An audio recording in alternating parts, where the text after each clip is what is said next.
결국에는 시장은 어린 소녀와도 같기 때문에 자꾸 건드리면은 울게 되어 있어요. 부정적으로 결과가 나온다는 거죠. 이거는 사시면 안 됩니다. 앞으로도 오르기 힘들어요.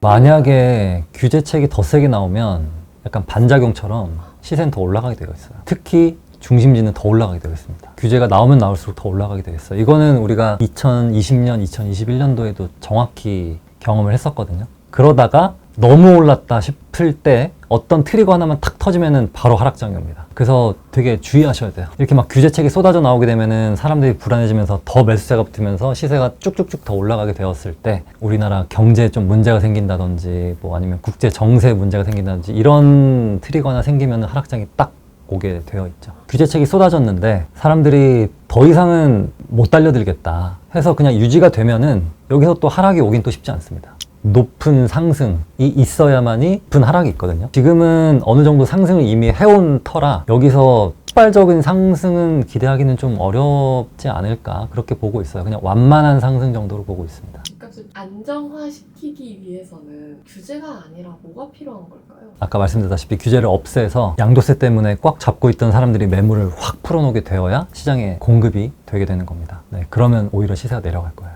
공급이 중요하다는 이야기도 많이 하잖아요.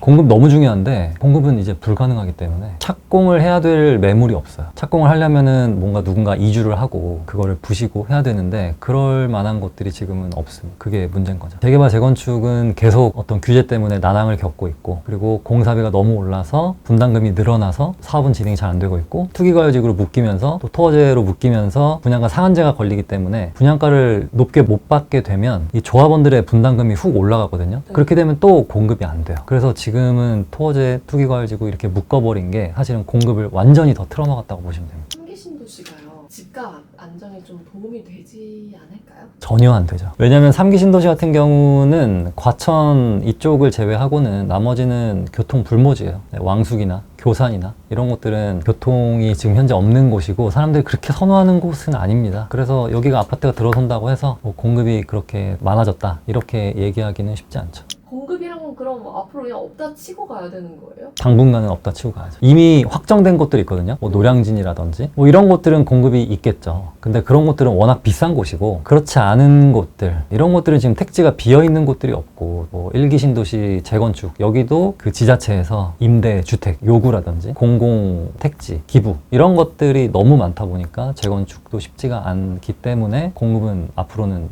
당분간 없다고 보는 게 맞습니다. 현재 살 수 있는 것들 중 가장 좋은 것들을 사라. 플러스 선점이 중요합니다. 선점. 먼저 내가 소유권을 가지고 있는 거예요. 입지, 유통, 연식과 뭐 거래량 이런 부분들 설명을 해주셨는데 추가로 더 있을까요? 네, 그게 전부라고 보시면 되고 또 하나는 그 지역이 좋아질 곳 그러니까 지역? 재개발이 활발하게 일어나서 그 지역 자체가 완전히 다른 도시로 탄생할 곳들 예를 들면 성남 원도심 같은 곳들 우리가 구성남이라고 부르죠. 그쪽 지역들 빌라 같은 거 그 재개발 안에 있는 빌라 같은 거를 가지고 있으면 아파트를 받게 되거든요. 그런 빌라를 접근하는 것도 좋은 그런 기회가 됩니다. 재개발 안에 있는 빌라 같은 거를 가지고 있으면 아파트를 받게 되거든요. 그런 빌라를 접근하는 것도 좋은 그런 기회가 됩니다. 예를 들면은 신흥 3구역이다 라고 하면은 신흥 3구역 내에 포함된 그 빌라를 한 칸 사는 겁니다. 한 10년 정도 기다리면은 그게 아파트로 바뀌어 있거든요. 내가 분담금 내고 조합원 분양가로 받고 하다 보면은 투자 수익률이 꽤 괜찮아요. 그런 것들 매수하시는 것도 괜찮습니다. 주택이 아닌 걸 산다든지 아니면은 그 구역 밖에 있는 걸 산다든지 그런 것들은 위험한데 일단 대지 지분이 1평이라도 있는 주택을 사면은 아파트를 받을 수 있는 자격이 주어집니다. 저도 처음엔 무서웠어요. 한 번만 해보면 괜찮습니다. 우리가 불닭볶음면을 먹기 전에 이거 너무 매운 거 아니야 라고 하는데 한 번 먹으면 계속 먹게 되잖아요. 그거랑 똑같다고 보시면 돼요.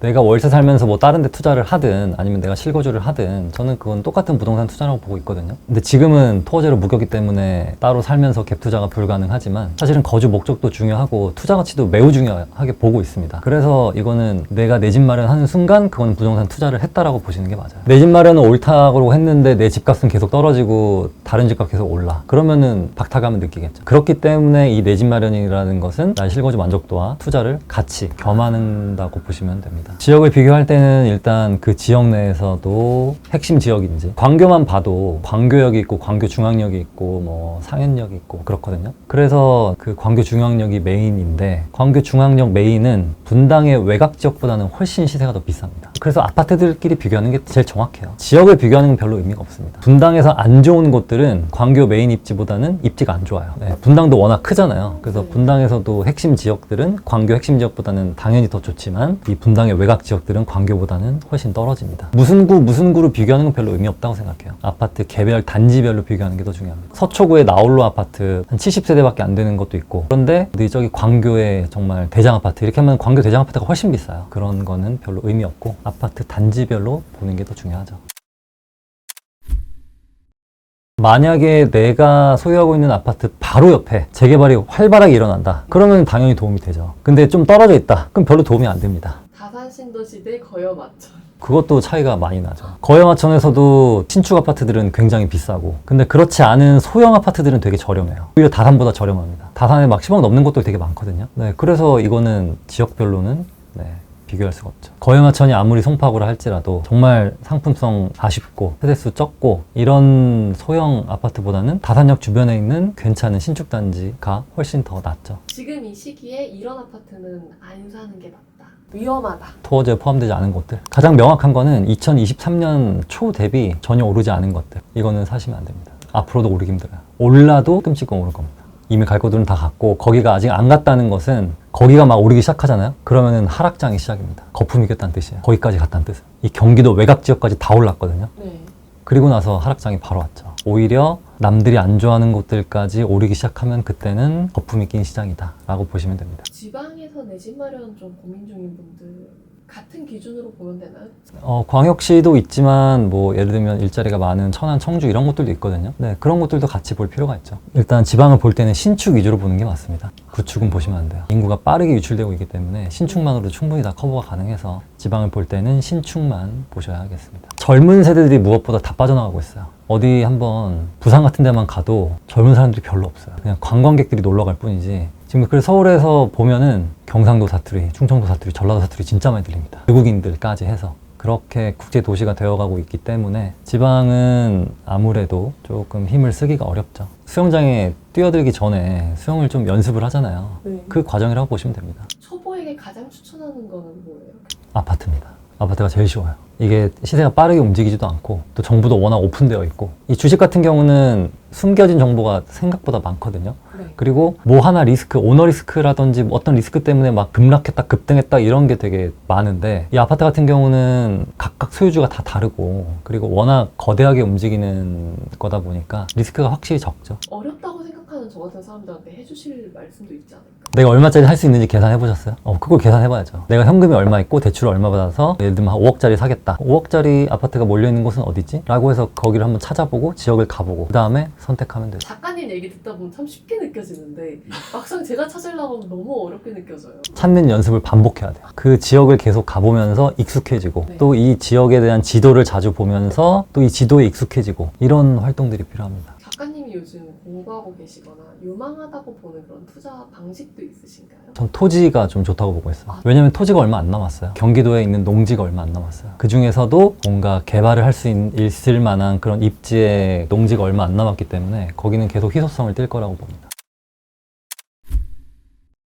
꾸준히 해나가는 사람이죠. 꾸준히 해나가는 사람이고 가볍지 않아야 돼요. 가벼운 사람도 있잖아요. 봤을 때 이거 있다 정말 누가 무슨 말하면 어떻게 하지? 어떻게 하지? 막 이렇게 귀가 가볍고 마음도 가볍고 자기만의 어떤 줏대도 없고 뭐 남들이 좋아하는 거 우르르 갔다가 아닌 것 같으면 이렇게 우르르 갔다가 이런 사람들은 잘 될 수가 없습니다. 제 3자 입장에서 바라볼 필요가 있어요. 나를 좀 떨어져서 CCTV 보듯이 그렇게 좀 보셔야 될 필요가 있죠. 난 이것만 계속 보여야겠다면 이렇게 가린 상태가 우리 대중들의 한 90%가 이렇게 시야를 보고 있거든요. 근데 이거를 없앨 필요가 있습니다. 내가 지금 잘못 생각하고 있는 건 아닌지, 내가 지금 너무 게으르거나 조급한 건 아닌지, 이런 것들을 자기 점검을 좀 해나갈 필요가 있죠. 저도 뭐 투자에 실패한 케이스도 있고, 뭐 옛날에 사둔 게 오히려 시세가 지금 떨어지고 팔리지도 않은 것들도 있고, 땅인데 반려자산 되고 있어요. 아무도 찾는 사람이 없어요. 이런 실패도 해본 적도 있고, 또 뭔가 직장 생활이라든지 뭐 여러 가지 면에서 잘못했던 것도 뭐 너무나 많죠. 이불킥 하는 순간들이 너무나 많죠. 근데 그것들조차 자양분으로 삼아서 내가 어떻게 성장할 수 있는지 되는지 보는 게 필요한 게 그거를 좀 이겨낼 수 있는 게 독서인 것 같아요. 결국에는. 네, 그래서 책을 많이 읽는 게 진짜 중요합니다. 독서를 하면서 나만의 어떤 딱 기준을 세운다면 충분히 남에게 휩쓸리지 않는 내가 될 수 있죠. 쓸데없는 유튜브들 보지 마세요. 월부는 좋죠. 감사합니다. 네, 쓸데없는 채널 되게 많거든요. 우리나라 망했다 막 이런 채널 되게 많은데 그런 채널 보지 마세요. 불안을 파는 겁니다. 진짜 몇 년 전부터 하락만 외치시던 분들 있거든요. 근데 그런 분들 말 믿었다가 정말 상대적 박탈을 느끼시는 분들이 생각보다 많아요. 네, 제가 봤을 때 한 몇백만 명 될 겁니다. 차라리 그걸 볼 시간에 드라마 보는 게 납니다. 가장 쇼킹했었던 그런 정책도 있나요?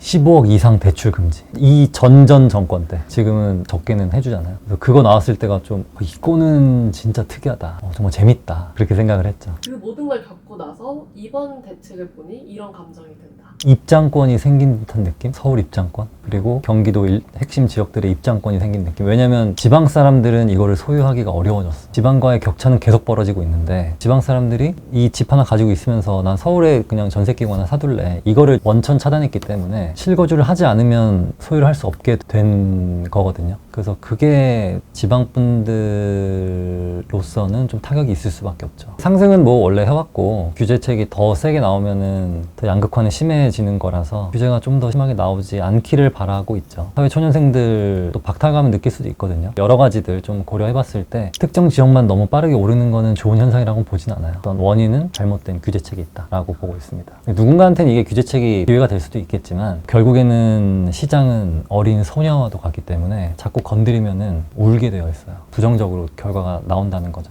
규제 이후에 집값이 더 오른다. 조급함, 불안에 휩싸신 분들이 많을 텐데 사실 생각해보면은 우리가 뉴스에서 현재 경제가 너무 좋습니다. 이런 경우 거의 못 봤잖아요. 그래서 이런 시장 상황 속에서도 누구는 수익을 내는 사람들이 꾸준히 있습니다. 그래서 여러분들이 자꾸 분위기에 휩쓸리다 보면은 오히려 안 좋은 결과가 있을 수 있기 때문에 이번 영상을 보시고 여러분들께 조금이라도 도움이 되었으면 합니다.